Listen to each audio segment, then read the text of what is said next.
All right. Hello. We're going to do a ranking of every book I read in 2024 because if you're anything like me, you need a distraction from the planet. Okay. Now, if you're like a super prolific reader, you're like, how are you going to rank every book you read in 2024? This is going to be like a Jenny Nichols length video, but I only read like 20 something books. So don't worry. Unless you're disappointed because you want me to talk about books for 4 hours. I don't have that gift. I can't do that. So congratulations and sorry, whichever feels more appropriate for you. So first, let me talk about my tiers because I had fun with them. So the first one is Bury Me With These. They may have flaws, but I ate them up and I will defend them with my life. Actually, I wouldn't, but I loved them. Like, I became them. Okay, like they are me. I am them. I'm obsessed with them. They're the best. Okay, and then literature. Like these are books that are like good. They weren't necessarily like my all-time top super faves, but like these are like good books. Okay, like I would not have a problem recommending them to anyone because they're just good. Okay. Next category is we listen and we don't judge. These are books, they're not literature, but like they're fun. Not every book needs to be incredible. Sometimes you just need to watch reruns of The Bachelor. I've never actually done that, but like it's the same feeling, okay? The next category is, well, they're definitely books. There might be some that are okay. There might be some that are not so good. I'll talk about it if I put a book, when I put a book into this category. And lastly, I probably really don't need to elaborate on this much, but cast them back into the fiery chasm from whence they came. I haven't like scripted this video out, but I know there's going to be at least 2 books in there. At least 2 of these books are going to be in that category, so that'll be fun. I don't really like just straight up calling books terrible, but if they piss me off, I'm gonna talk shit about them, okay? All right. Let's go. All right. So, first book in this mostly randomized list is Ballad of Songbirds and Snakes. Let's just go ahead and put that into literature now. I don't think I would put any Hunger Games book like outside of the literature category. I wouldn't. Court of Thorns and Roses. Here we go. Y'all, this is the year that I read ACOTAR and Throne of Glass. So, this'll ACOTAR is, well, they're definitely books. I didn't feel very compelled throughout the first book. I thought it was pretty boring.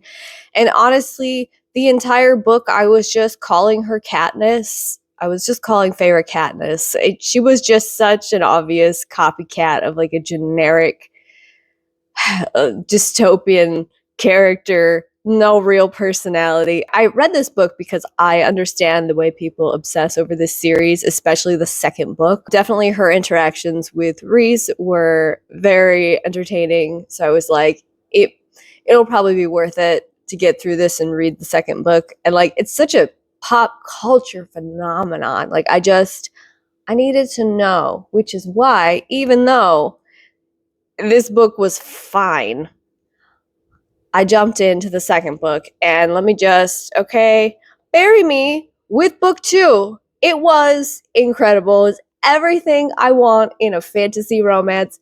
Book 2 was everything. Again, this top category may include books with many flaws.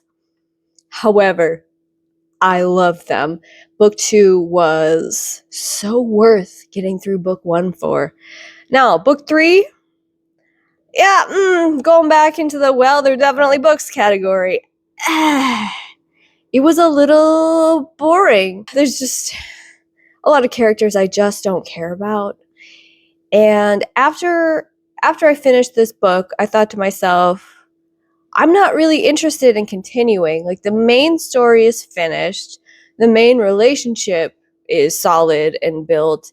Like what more does this world have to offer? And then I read like maybe 20% of A Court of Frost and Starlight, and that solidified that I no longer give a single crap about any of the characters anymore.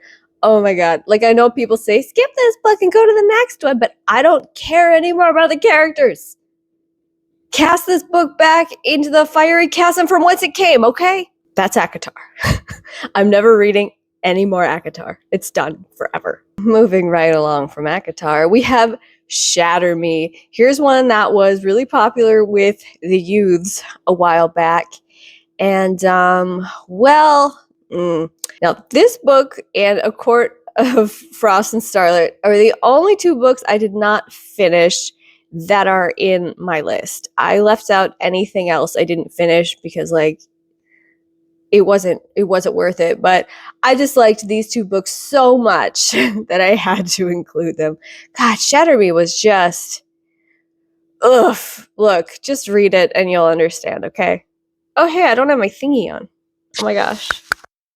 I've just been talking into something that looked like a toy this entire time. Well, embarrassing. Okay, next is The Cruel Prince. I'm ranking this one as a series rather than individual because I thought they were all pretty good. And I don't know that I would necessarily truly call this literature, but it was really good. I liked it. I don't know if I would put it on the Bury Me with These. I don't know. I did really enjoy the series though. It's got like the slowest burn in the history of slow burns. Genuinely hated the main male character in the first book, but like I could tell we were supposed to. I don't know, it's rough. I don't know. I think I would have to reread it again to decide, but I'll just put it in literature for now. Oh, and the next one, Ash Princess. So I read the first book like 2 years ago, but where I was living at the time, my library only had the first book and the third book, and they never had the second book. So I just read the first one and then hoped they would get the second ebook, and then they never did. And then I moved to Seattle last year and finally got to read the second and the third book. And you know what? I ate this series up. I loved it. Bury Me with the Ash Princess series. It was so good. Is it literature? No, but I loved it. Okay, so next up we've got the series Defy the Night. So this one I really liked, but honestly, I think it's more we listen and we don't judge category. It's fun. Is it literature? It's very tropey, but I had a good time. If you want some really enjoyable tropey YA, absolutely read the series. You'll have a good time. The Atlas 6, that is literature, darling. I actually did not like the ending. I might not like the second book because I didn't really like where it went at the end. I thought it was kind of lame. But the rest of the book was really interesting. At some point, I will read the next book, but not yet. And then next we have Legendborn. So I'm not entirely sure why I left these as two separate, because this is definitely a we listen and we don't judge for both of them. A really silly YA series about, for some reason, King Arthur and Merlin and stuff, but it's set in North Carolina, USA. That's all you need to know, okay? It's real silly. It's fun. You should read it if you want some. I really wanted to compare it to like the WB, the UPN, the CW, teenage shows, but in book form. That's really, truly at its heart what these books are like. The third book does come out this year. I think it's March. It's going to be the very dramatic and exciting conclusion of the story, and should be a good one. I'm looking forward to it. So next is Six of Crows, which I honestly am not sure why I even put this on the list because I didn't finish it. And I had a thought when I put this in here. Well, I didn't finish it. It was definitely a book. I didn't like the writing style at all. I didn't even mean to put this in the list, but I can't seem to delete pictures, so I got to put it somewhere. So this was a DNF. It was definitely a book. It wasn't for me. Now we have another book from the same author as Defy the Night called Forging Silver with Stars. Oh my god, it was so good. Bury me with that book. It's the first in her new trilogy. It takes place in the same world as, was it Defy the Night or was it the other one? I don't remember, but you know what? It was so good. Oh my god, I can't wait for the next one, which is coming out this year, I think. Oh yeah, because she's been doing like book tours and stuff. So read that one. Read that one if you like YA. Read that one. Let's see. We have Half a Soul. Look, I mean this almost complimentary. We're putting Half a Soul in the well. It was definitely a book. Here's the thing. It was good, but the ending really killed it. It suddenly ended, and everything just worked out so well, so conveniently, so magically. If not for the ending, I might have put it in literature, honestly, but I just felt like it just, boom, like the author just wanted to end it, couldn't think of a more interesting way to end it. I felt like it needed another 50 pages at least to have like a real ending, but it just sort of stopped conveniently. It was really disappointing. The characters in this book are very Howl and Sophie, which was super enjoyable, and so to have it just end, it's over, was just kind of like a gut punch. So that's how I feel about that one. All right, now we are doing another series where I've ranked them separately because it is necessary. So here we go. Once Upon a Broken Heart. That is going right into the We Listen and We Don't Judge. This again is very, very for teenagers. So silly, so dramatic, but fun. It was a lot of fun. The second book will go right up there. Like, it was fun. It's not literature, but it was really fun.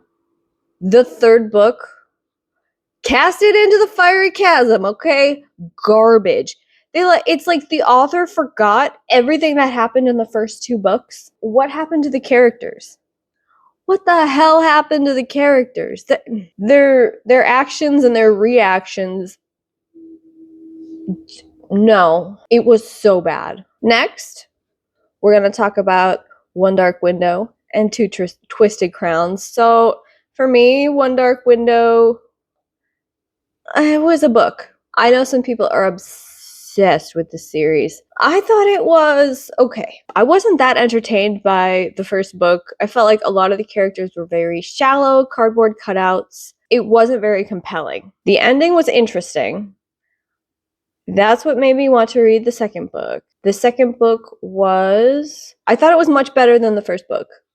I know some people are going to be really mad at me for putting them here, but I don't know. It was good, but I don't know. It'll never be a favorite of mine. Next, we'll count this as the series. Bury me with these. Love this series. I know we're probably still not supposed to talk about it because of the boycott of St. Martin's Press or whatever, but I'm sorry. I'm talking about all the books, okay? Love this. Love it. Love everything about it. The first book I enjoyed more, but the second book was still incredible. That's all I have to say. So next is Gallant, and this is going straight up to the literature. It was really good. It was very haunted house meets Jane Eyre, although really Jane Eyre is kind of haunted house. I didn't love the ending, but it wasn't that bad. I would still rate the book like a solid like 4.5 out of 5. I thought it was good. All right, next may be controversial with how I ranked ACOTAR, but I have ranked the entirety of the Throne of Glass series as one.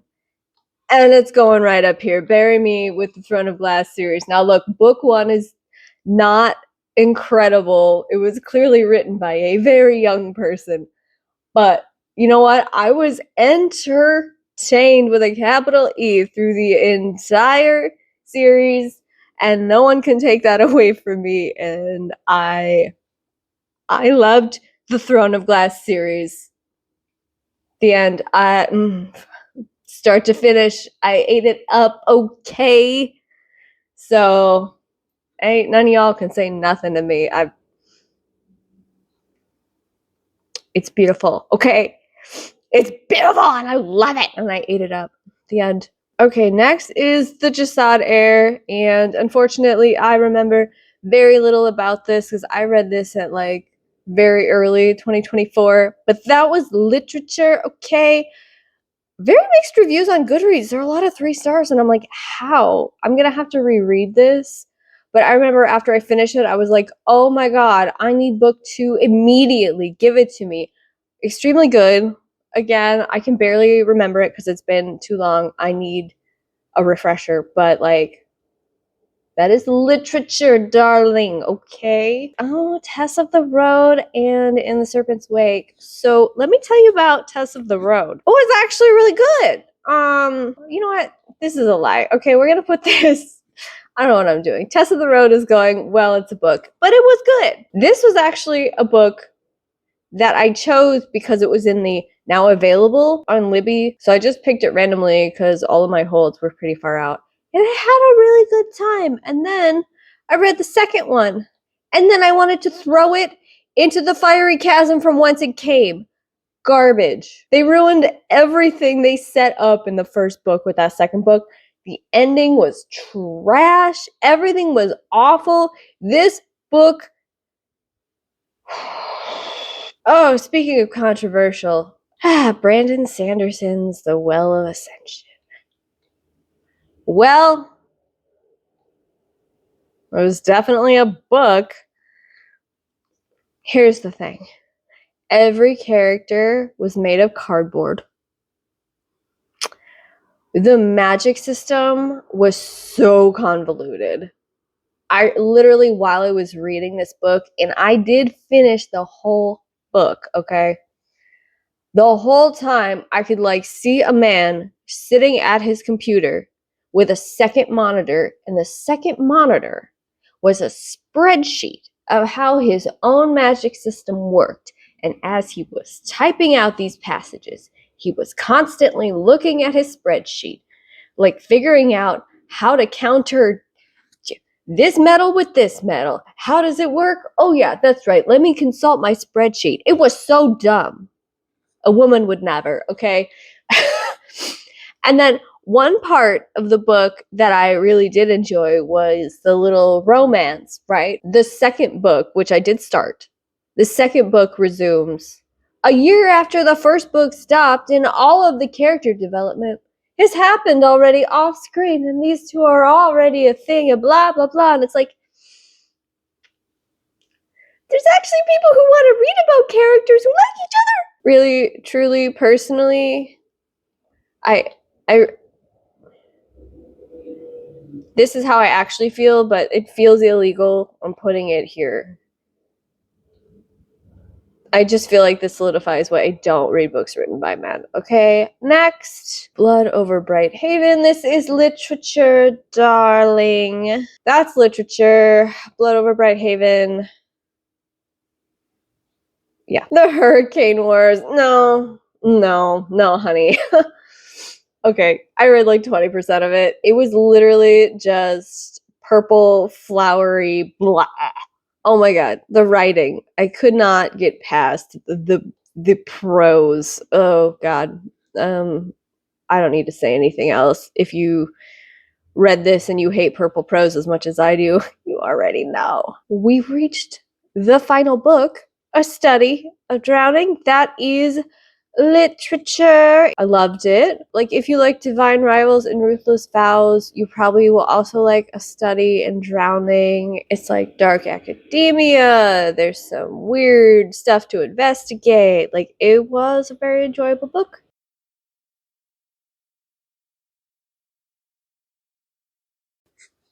Well, that was my list. I hope I didn't piss anyone off too much. But you know what? We're all allowed to. It's nighttime now. I hope you had fun. I had fun. By the end, I was kind of sick of recording it already, but you know, that's how life goes. Okay, cool. Follow me for more. Or don't. That's up to you, okay? Bye.